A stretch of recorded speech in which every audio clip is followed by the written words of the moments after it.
이사야서 40장 3절에서 5절의 말씀을 다시 한번 제가 봉독해 드리겠습니다. 외치는 자의 소리여 이르되 너희는 광야에서 여호와의 길을 예비하라. 사막에서 우리 하나님의 대로를 평탄하게 하라. 골짜기마다 도두어지며 산마다 언덕마다 낮아지며 고르지 아니한 곳이 평탄하게 되며 험한 곳이 평지가 될 것이요 여호와의 영광이 나타나고 모든 육체가 그것을 함께 보리라. 이는 여호와의 입이 말씀하셨느니라. 아멘. 성탄절이 다가오면 사람들은 왠지 분주해집니다. 성탄절을 위해서 선물을 준비하기 위해서요. 사람들마다 쇼핑몰을 돌아다니면서 또 집의 안과 밖을 또 꾸미기 위해서 많은 사람들이 분주한 곳을 찾아다니고 분주하게 돌아다닙니다. 성탄절 준비는 항상 그렇게 무엇인가를 준비하고 무엇인가 좀 분주한 기간이기도 합니다. 그래서 성탄절이 다가오면 왠지 마음이 특별한 것이 없는데도 마음이 들뜨기도 하고 괜히 쇼핑몰을 기웃거려 보기도 합니다. 그러나 그리스도인으로서 우리는 성탄절이 다가오면서 이 성탄절에 내가 누군가를 위해서 어떤 선물을 할까? 이런 것으로 분주하기보다 성탄절의 진짜 주인이신 그리스도 예수께서 나에게 오심을, 그래서 나 자신을, 우리 자신을 준비해야 합니다. 그래서 우리 자신을 준비하는, 우리 자신을 준비시키는 대강절 12월 한 달이 되기를 바랍니다. 성탄의 기쁨을 맞이할 준비, 다시 오실 예수 그리스도를 맞이할 준비, 그런 나를 준비시킬 수 있는 그러한 한 달이 이 대강절 기간이 되기를 또한 바랍니다. 그래서 주님 오심을 위해서 내가 어떻게 나를 준비시켜야 하는가? 주님 오심을 위해서 내가 어떻게 나를 준비시켜야 하는가? 함께 묵상하는 시간을 이 한 달간 갖기 원합니다. 이사야 40장 3절에서 이렇게 외칩니다. 외치는 자의 소리여 이르되 너희는 광야에서 여호와의 길을 예비하라. 사막에서 우리 하나님의 대로를 평탄하게 하라. 이 3절의 말씀에서 우리에게 떠오르는 신약의 말씀이 있습니다.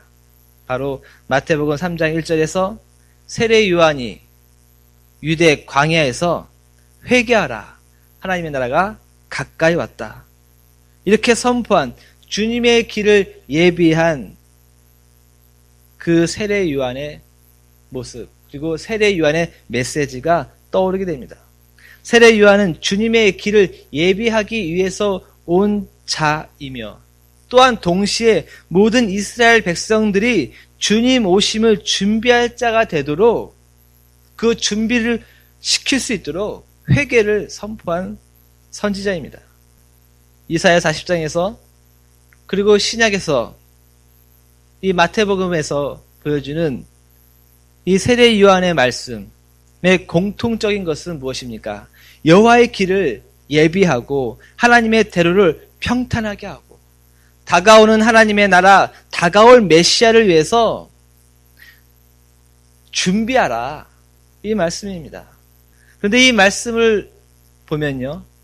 오늘 이사야 40장에서의 말씀과 마태복음 3장에서 유대 광야에서 회개하라, 천국이 가까이 왔다 선포한 세례 요한의 공통점을 본다면 그 말씀이 모두 광야에서, 사막에서 선포되어진다는 것입니다. 광야에서, 사막에서 주님의 길을 예비하라 라는 말씀이 선포되어졌던 겁니다. 뿐만 아니라 그 말씀이 선포된 그 광야가 하나님 나라가 오는 것을 예비해야 하는 장소임을 우리에게 알려줍니다. 즉 오늘 이사야의 말씀과 마태복음의 말씀이요, 단지 사막에서 광야에서 선지자가 선포한 말씀뿐만 아니라 너희들이 예비할, 주님의 길을 예비할 장소도, 너희들을 준비시킬 장소도 바로 이 광야요, 이 사막이다 라고 우리에게 알려주고 있다는 겁니다. 그래서 유대 광야에서 그 하나님 나라가 오는 것을 준비하기 위해서 회개하라, 선포했던 그 세례 요한에게로 많은 사람들이 그 광야에 있던 세례 요한에게로 다가갑니다. 광야에서 여호와의 길을 예비하라라고 정확히 말씀하실 뿐만 아니라 광야에서 세례 요한이 회개하라 선포할 때 마태복음 3장 5절에서 보면요. 예루살렘과 온 유대와 요단강 사방에서 다 그에게 나아왔다. 즉 말씀이 선포되어진 그 광야로 사람들이 나아왔다라고 증거합니다. 왜냐하면 그 광야에서 말씀이 선포되어졌을 뿐만 아니라 그 광야가 주님의 길을 예비할 장소이기 때문입니다. 나를 준비시켜야 할 장소가 어디인가? 바로 그 광야라는 것입니다. 그래서 그 광야로 나오라라고 선포하고 있는 겁니다. 즉 한마디로 표현하면 하나님의 말씀은 하나님의 백성에게 선포되어지는 것뿐만 아니라 하나님의 백성을 그 말씀이 선포된 자리로 올 것을 부르시는 분이십니다. 반대로 말하면요. 하나님의 백성은 하나님의 말씀을 듣는 것뿐만 아니라 그 말씀이 선포된 자리로 나아가야 한다는 것입니다. 세례 요한이 유대 광야에서 회개하라 천국이 가까이 왔다라고 선포했을 때 그 말씀을 들은 백성들이 그 광야로 나아간 겁니다. 오늘 이사야 40장에서의 말씀도 마찬가지입니다. 한번 보십시오. 너희는 광야에서 여호와의 길을 예비하라. 사막에서 하나님의 대로를 평탄하게 하라. 나를 어떻게 준비할 것인가? 성탄의 기쁨, 다시 오실 주님, 나를 어떻게 기쁘게 할 것인가? 나를 어떻게 준비시킬 것인가? 바로 광야로 가야 합니다. 사막으로 가야 합니다.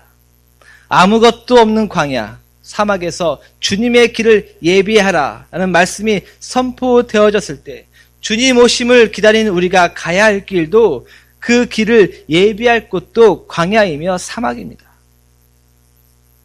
그렇다면 그 광야와 사막에 무엇이 있기에 광야와 사막에서 복음이 선포되어지고 그 복음으로 나를 준비시킬 그 장소도 그 광야와 사막입니까?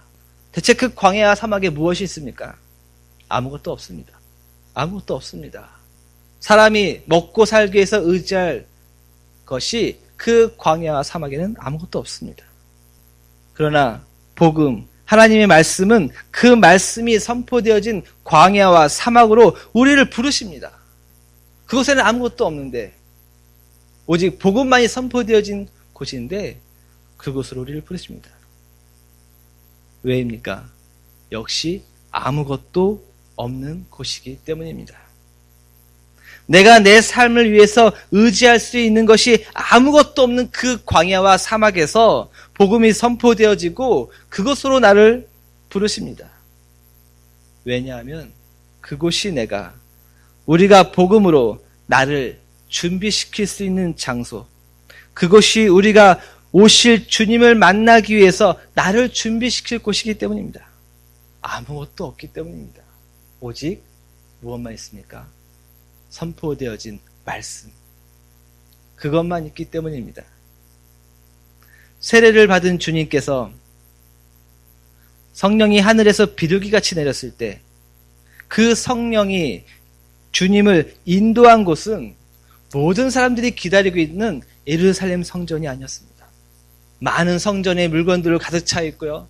많은 장사꾼들의 헌금할 재물과 양과 닭과 이런 것들로 가득 차 있는 곳으로 먹을 것과 입을 것과 모든 것이 가득 차 있는 예루살렘 성전으로 그 성령이 주님을 인도하시지 않았습니다.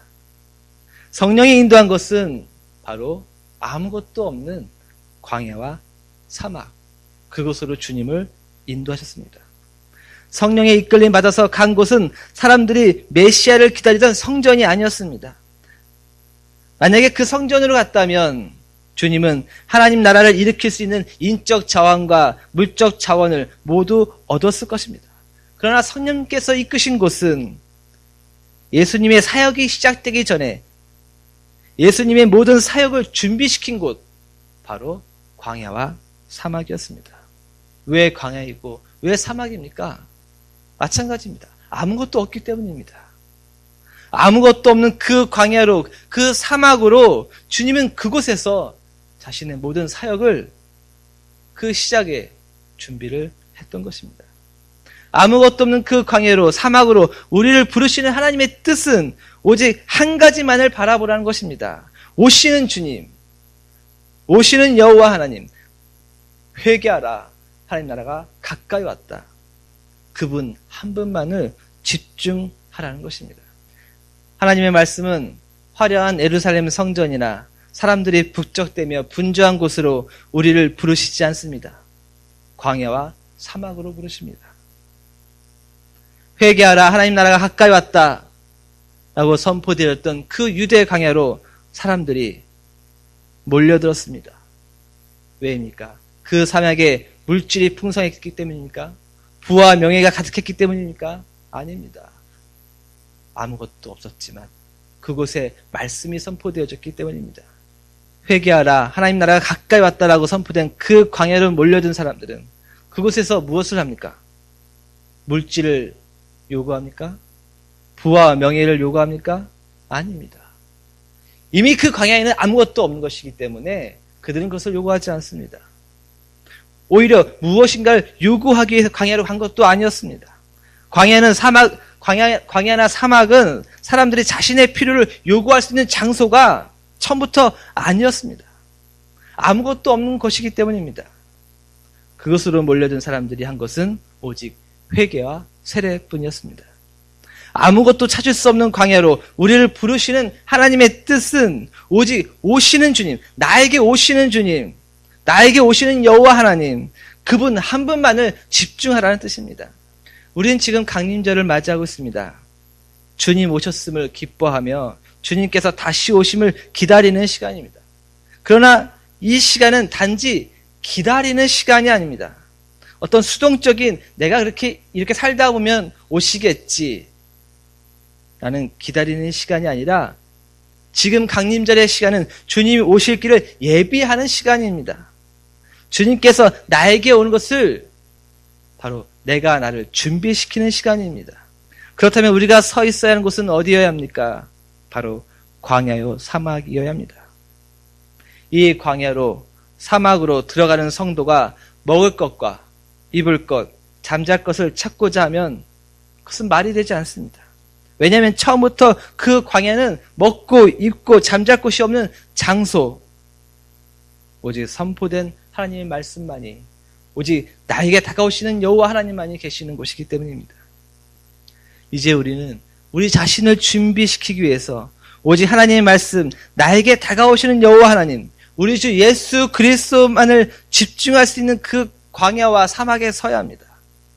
우리의 삶에서 그 광야와 사막은 무엇입니까? 저는 그곳이 기도의 자리라고 생각합니다. 기도의 자리는 광야요 사막과 같습니다. 여러분이 어느 곳에 있든지 여러분이 기도할 때 그곳은 광야요 사막입니다. 왜냐하면 우리는 그 기도의 자리에서, 그 기도 안에서 우리가 할 수 있는 것은 아무것도 없고, 기도하면서 그 기도를 통해서 먹을 것도 입을 것도 잠잘 것도 얻지 못하며 오직 우리는 오직 하나님 한 분만을 집중할 수 있는 그 기도의 자리이기 때문입니다. 어떤 이들은 말하길요, 몇십 년을 교회를 다녔고 기도를 했지만 아무 능력도 얻지 못했다. 혹은 기도의 능력을 체험하지 못했다. 혹은 기도의 어떤 결과도 얻지 못했다라고 합니다. 그래서 기도로 얻은 것이 없어서 신앙생활을 오래 하면 오래 할수록 기도의 자리에서 점점 물러나는 모습을 보기도 합니다. 그러나 기도의 첫 번째 개념은 우리에게 다가오시는 주님에 의해서 나의 마음을 정결케 하는, 내 안으로 들어오고자 내 마음의 문을 두들기시는 그 주님을 내가 집중하는 것입니다. 내 마음의 문을 두드리시는 주님의 소리만 집중하는 것입니다. 기도의 첫 번째 개념, 기도의 자리는 무엇인가? 기도의 자리는 무엇을 얻는 자리가 아니라 나에게 다가오시는 주님의 소리, 내 자신을 준비시키는 바로 회개의 자리입니다. 기도의 자리는 광야요 사막의 자리이기에 무엇을 얻을 수 있는 자리가 아니라 오직 주의 말씀을 듣는 자리, 나 자신을 준비시키는 자리, 주를 만나는 자리입니다. 누가복음 9장에서 5,000명을 먹이신 예수님의 기적 사건이 일어난 곳은 분주한 도시가 아니었습니다. 빈 들이었습니다. 아무것도 먹을 것을 얻어낼 수 없는 그런 빈 들이었습니다. 그것도 역시 먹을 것이 전혀 없는 곳이었습니다. 그러나 그 빈들에 모인 5,000명의 사람들은 그 빈들에 모인 이유는 주를 만나고 주의 말씀을 듣기 위해서입니다. 오직 주께만 집중하기 위해 빈들에 모인 이들에게 주님은 은혜로 풍성한 양식을 그들에게 준 것입니다. 생각해 보십시오. 5,000명의 사람들이 모였지만 처음부터 그들이 모여서 예수님에게 모이자마자 우리 배고픕니다. 먹을 것을 주십시오. 성서는 그렇게 증언하지 않습니다. 5,000명의 사람들이 모였든 7,000명의 사람들이 모였든 그들이 요구했던 것은 아무것도 없었습니다. 그들은 주의 말씀을 듣고자 거기에 모였고 그때 주님께서 그들에게 그들의 모습을 보고 먹을 것을 나누어 준 겁니다. 광야 그 기도의 자리에 서 있으십시오. 기도가 나의 문제를 해결하는가? 기도가 내 근심과 걱정의 문제들을 없애주는가? 기도가 내 삶의 문제를 해결하는가? 신앙생활에서 기도에 대한 많은 이야기를 듣지만 기도만큼 가장 쉬우면서도 가장 어려운 믿음의 모습은 없을 것이다. 우리는 이렇게 생각합니다. 기도한다고 안 될 것이 되고 될 것이 안 되는가? 이것이 우리 속에 자리 잡고 있습니다. 그러나 기도는 광야의 자리에 서 있는 것입니다. 어차피 무엇을 해결할 수 있는 자리가 아닙니다. 그 자리는 오직 주께서 내 마음에 오시기를 간절히 바라는 자리입니다. 우리가 매월 마지막 주와 또 절기 때에 성찬을 합니다. 여러분 성찬을 잘 기억해 보십시오. 성찬의 자리에서 우리는 주님의 몸과 보혈을 함께 나누는 시간을 갖습니다. 이때 우리가 기억해야 할 것은 성찬이 단지 주님의 마지막 만찬을 기억하거나 기념하기 위해서가 아니라는 겁니다. 성찬은 우리가 주님의 몸과 보혈을 우리의 떡과 포도주로 실제적으로 우리가 먹음으로 주의 성령이 부활하신 예수 그리스도께서 내 안에 들어오는 것, 그래서 내 안에 들어온 떡과 포도주가 살아계신 예수 그리스도의 몸과 보혈로서 내 안에서 역사하는 그 순간입니다. 그래서 성찬의 자리에서 우리가 기도할 때 우리는 이것을 기도해야 합니다. 살아계신 하나님, 우리가 떡과 포도주를 먹을 때 내 안에 살아계신 주 예수 그리스도의 몸과 보혈로 내 안에서 역사하여 주옵소서. 내 안에 살아계신 주 성령 하나님으로 찾아와 주옵소서. 이렇게 기도해야 합니다. 성찬은 한마디로 표현하면 성찬은 하나님께서 주시는 은혜의 통로입니다.